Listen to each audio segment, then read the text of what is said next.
दोस्तों, एक ऐसी परिस्थिति की कल्पना कीजिए जब अचानक से होर्मुज स्ट्रेट फिर से बंद हो जाती है और आप सकते में आ जाते हैं, क्योंकि एनर्जी सिक्योरिटी फिर से खतरे में आ जाती है। होर्मुज स्ट्रेट से विश्व का 20% तेल होकर गुजरता है। भारत भी अपने इंपोर्टेड ऑयल का एक बड़ा हिस्सा होर्मुज स्ट्रेट से ही इंपोर्ट करता है। इसका परिणाम यह होता है कि भारत में पेट्रोल और डीजल की कीमतें बढ़ती हैं और भारत की इकॉनमी को एक बार फिर से झटका लगता है। ऐसी परिस्थिति से निपटने के लिए क्या भारत के पास अल्टरनेटिव प्लानिंग है? क्या भारत के पास अल्टरनेट सोर्सेज ऑफ एनर्जी है? तो चलिए हम लोग यह देखते हैं कि भारत के पास अल्टरनेटिव सोर्सेज ऑफ एनर्जी क्या है और उसकी क्या स्थिति है। मैं मनीष कुमार हूँ, आप सभी का चैनल पर स्वागत है। सबसे पहले हम लोग बात करेंगे भारत की एनर्जी वल्नरेबिलिटी के ऊपर। भारत एनर्जी को लेकर कितना वल्नरेबल है, इसे समझना जरूरी है। भारत दुनिया का तीसरा बड़ा कंज्यूमर है। एक अनुमान के अनुसार भारत की एनर्जी डिमांड 2030 तक 2 गुनी हो जाएगी। भारत एनर्जी सिक्योरिटी को सुनिश्चित करने के लिए क्रूड ऑयल ज़रूरत का 85% और 50% नेचुरल गैस इंपोर्ट करता है। ऐसी परिस्थिति में यदि होर्मुज स्ट्रेट बंद हो जाता है तो भारत में क्या परिस्थिति होगी, उसको यदि हम लोग विजुलाइज करें तो वह इस प्रकार होगा। सबसे पहले क्रूड ऑयल की प्राइस बढ़ जाएगी। दूसरा, भारत का करेंट अकाउंट डेफिसिट बढ़ेगा क्योंकि इंपोर्ट बिल बढ़ेगा। तीसरा, डिवैल्यूएशन ऑफ रुपी होगा। भारत को अपने रुपए का अवमूल्यन करने का दबाव बढ़ेगा। ट्रांसपोर्ट, एग्रीकल्चर और मैन्युफैक्चरिंग तीनों सेक्टर्स पर असर दिखाई पड़ेगा। भारत को ऐसी दशा में क्या करना चाहिए? भारत को एनर्जी डिपेंडेंसी को कम करने की ज़रूरत है। इस लक्ष्य को प्राप्त करने के लिए अल्टरनेटिव एनर्जी सोर्सेज को विकसित करना पड़ेगा, क्योंकि यह भारत के सर्वाइवल का सवाल है। तो चलिए हम लोग देखते हैं कि भारत के अल्टरनेटिव सोर्सेज ऑफ एनर्जी कौन कौन से हैं। तो सबसे बड़ा सोर्स सोलर एनर्जी है। सोलर एनर्जी सबसे बड़ा शील्ड का काम कर सकता है। दोस्तों, भारत के पास सोलर एनर्जी सबसे बड़ा पोटेंशियल है, क्योंकि भारत में वर्ष में लगभग 300 दिनों तक अच्छी धूप मिलती है। भारत ने यह घोषणा भी की है कि 2030 तक 500 gigawatt non fossil fuel energy क्षमता स्थापित करेगा। इसमें सोलर एनर्जी की सबसे बड़ी भूमिका है। राजस्थान के जोधपुर में भदला सोलर पार्क में भारत का सबसे बड़ा सोलर एनर्जी विकसित किया जा रहा है। लेकिन सोलर एनर्जी की भी सीमाएं हैं। सोलर एनर्जी अकेले ही होर्मुज संकट से नहीं निपट सकता है। सोलर एनर्जी इंटरमिटेंट होता है। रात में सोलर एनर्जी नहीं चल सकता है। बारिश के मौसम में उत्पादन गिर जाता है। इसका मतलब यह है कि सोलर एनर्जी का स्टोरेज ज़रूरी है। उस स्टोरेज पर हम लोग आगे चर्चा करेंगे। पीएम कुसुम योजना के तहत किसानों को सोलर पंप और ग्रिड कनेक्टेड सोलर प्लांट के लिए सब्सिडी दी जा रही है। यह एग्रीकल्चरल सेक्टर की डीजल पर निर्भरता को कम कर सकता है। अब हम लोग दूसरे वैकल्पिक सोर्स के ऊपर चर्चा करें और विंड एनर्जी की हम लोग चर्चा करेंगे। सोलर एनर्जी का पूरक है विंड एनर्जी। जहाँ सोलर एनर्जी रुक जाता है, विंड एनर्जी वहाँ शुरू होता है। अक्सर रात में विंड की स्पीड अर्थात हवा की गति बढ़ जाती है। भारत की विंड एनर्जी पोटेंशियल लगभग 302 गीगावाट है। गुजरात, तमिलनाडु, महाराष्ट्र और कर्नाटक इसमें अग्रणी राज्य हैं। ऑफशोर विंड एनर्जी अभी नेसेंट स्टेज में है, लेकिन गुजरात और तमिलनाडु के कोस्टल लाइंस में इसकी बहुत बड़ी पोटेंशियल है। पर विंड एनर्जी में भी इंटरमिटेंसी है। हवा न चलने पर प्रोडक्शन रुक जाता है। तीसरा important alternative source of energy है ग्रीन हाइड्रोजन हब। यह असली गेम चेंजर हो सकता है। ग्रीन एनर्जी हाइड्रोजन होर्मुज के संकट से निपटने में सबसे अधिक रेलेवेंट हो सकता है। भारत की हेवी इंडस्ट्रीज फॉसिल फ्यूल पर चलती है। फॉसिल फ्यूल के अभाव में ऐसे उद्योग जैसे कि refineries, fertilizer plant, steel industries बंद हो सकते हैं, क्योंकि इन्हें सोलर या विंड एनर्जी से नहीं चलाया जा सकता और यहाँ पर ग्रीन हाइड्रोजन काम आएगा। ग्रीन हाइड्रोजन क्या है? ग्रीन हाइड्रोजन वह हाइड्रोजन है जो रिन्यूएबल एनर्जी से चलने वाले इलेक्ट्रोलाइजर के जरिए पानी के इलेक्ट्रोलिसिस से बनता है। इसमें कार्बन एमिशन 0 होता है। भारत सरकार ने national green hydrogen mission launch किया है, जिसका लक्ष्य 2030 तक 5 million metric ton green hydrogen का उत्पादन करना है। लेकिन क्या यह व्यवहारिक है? सच यह है कि ग्रीन हाइड्रोजन की कीमत अभी $4 से $6 प्रति किलोग्राम है, जो ग्रे हाइड्रोजन अर्थात फॉसिल फ्यूल से कहीं ज़्यादा है। इसे कॉम्पिटिटिव बनाने के लिए कॉस्ट रिडक्शन ज़रूरी है।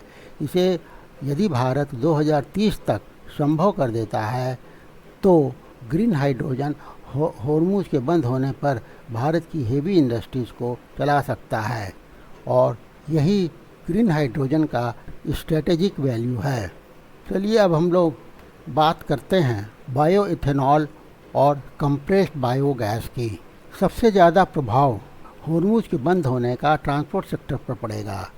इस संकट से निपटने के लिए भारत ने E20 टारगेट रखा है और उसे हासिल भी कर लिया है। 2025 तक पेट्रोल में 20% एथेनॉल को ब्लेंड किया जा रहा है। Ethanol blending oil import bill को सीधे कम करता है। साथ ही कंप्रेस्ड बायोगैस गोबर और कृषि के अवशेषों से बनता है। यह केवल एनर्जी नहीं देता बल्कि स्टबल बर्निंग की समस्या को भी हल कर देता है। लेकिन यहाँ भी एक लिमिटेशन है। इथेनॉल और कंप्रेस्ड बायोगैस अकेले पूरे देश की ट्रांसपोर्ट फ्यूल को नहीं संभाल सकते। ये पेट्रोल और डीजल का पार्शियल सब्स्टिट्यूट्स हो सकते हैं, पूरे रिप्लेसमेंट नहीं हो सकते हैं। और आखिर में alternate source of energy nuclear energy हो सकता है।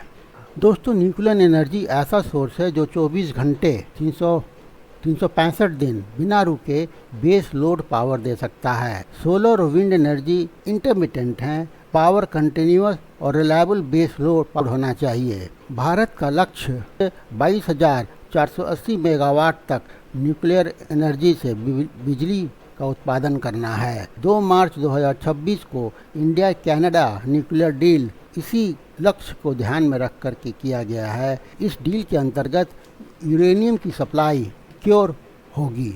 लेकिन न्यूक्लियर एनर्जी की भी अपनी कुछ कंसर्न्स हैं, चिंताएं हैं, जिसमें सेफ्टी कंसर्न, पब्लिक परसेप्शन और लॉन्ग गेस्टेशन पीरियड सम्मिलित है। एक न्यूक्लियर प्लांट बनाने में 10 से 15 साल लगते हैं। न्यूक्लियर एनर्जी इसलिए भारत में शॉर्ट टर्म में कुछ नहीं देगा।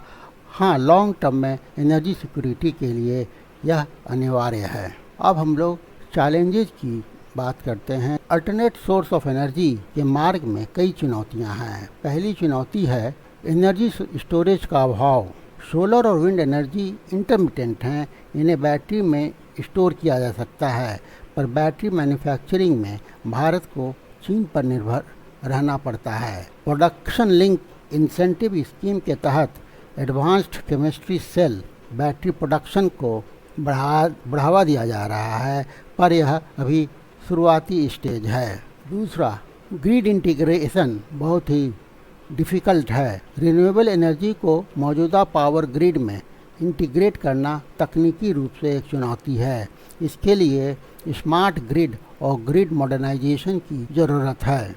तीसरा, वित्त की भी समस्या है। ग्रीन एनर्जी प्रोडक्ट्स का कैपिटल कॉस्ट अधिक है। विकसित देशों ने जो क्लाइमेट फाइनेंस का वादा किया था $100 बिलियन प्रति वर्ष, वह भी अभी तक पूरा नहीं हुआ है। चौथी समस्या है भूखंड से संबंधित। सोलर और विंड प्रोजेक्ट्स के लिए बड़ा भूखंड चाहिए और लैंड एक्विजिशन और एनवायरमेंटल क्लियरेंस एक लंबी प्रक्रिया है। तो इन चुनौतियों से निपटने के लिए क्या उपाय हो सकता है, उस पर हम लोग चलिए बात करते हैं। पहला सुझाव एनर्जी स्टोरेज मिशन को भारत को तेज करना होगा। बैटरी एनर्जी स्टोरेज सिस्टम की घरेलू मैन्युफैक्चरिंग क्षमता विकसित करनी होगी। प्रोडक्शन लिंक्ड इंसेंटिव स्कीम के तहत advanced chemistry cell battery production को और तेज करना होगा। उसी प्रकार से पम्प्ड हाइड्रो स्टोरेज दूसरा तरीका है। इसमें दिन में सस्ती और अतिरिक्त बिजली का इस्तेमाल करके पानी को एक ऊंचे तालाब में पंप किया जाता है और रात में जब बिजली की मांग बढ़ती है तो उस पानी को टरबाइन में गिराकर बिजली पैदा की जाती है। दूसरा, ग्रीन हाइड्रोजन हब बनाने की ज़रूरत है। रिफाइनरीज, फर्टिलाइजर प्लांट और स्टील इंडस्ट्रीज़ को ग्रीन हाइड्रोजन के उपयोग के लिए इंसेंटिव देने होंगे ताकि डिमांड जनरेट हो सके। तीसरा, डिस्ट्रीब्यूटेड एनर्जी सिस्टम को बढ़ावा देना होगा। रूफटॉप सोलर, माइक्रोग्रिड और स्टैंड अलोन सिस्टम के द्वारा ग्रामीण क्षेत्रों में डिस्ट्रीब्यूटेड एनर्जी डिलीवरी को बढ़ावा देना होगा ताकि केंद्रीकृत एनर्जी सप्लाई बाधित होने पर ग्रामीण क्षेत्र में बिजली की कमी महसूस न हो। इस प्रकार ग्रामीण क्षेत्र बिजली में स्वावलंबी बने। चौथा, इंटरनेशनल कॉपरेशन को और आगे बढ़ाना होगा। International solar alliance, one sun one world one grid और इजराइल इंडिया US UAE के जरिए ग्लोबल रिन्यूएबल एनर्जी के ऑपरेशन को बढ़ाना होगा। हॉर्मुज बंद होने पर अगर भारत मिडिल ईस्ट के ऑयल पर निर्भर नहीं रहना चाहता है तो भारत अपने एनर्जी आवश्यकता को ग्लोबल ग्रिड से प्राप्त कर सकता है। और अंत में जस्ट ट्रांजिशन फ्रेमवर्क बनाना होगा ताकि वर्कर्स को री स्किल किया जा सके और नई एनर्जी इकोनॉमी में उपयुक्त किया जा सके।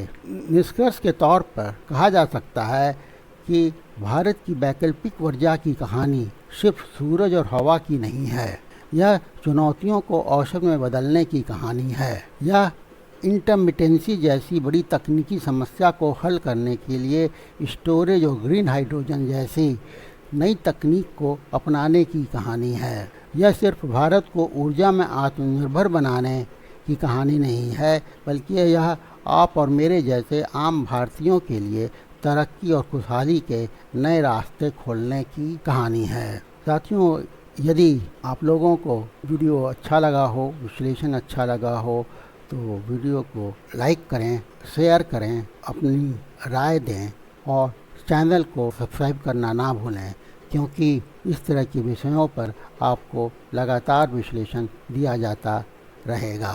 Thank you for watching. मिलते हैं नेक्स्ट वीडियो में। Thank you.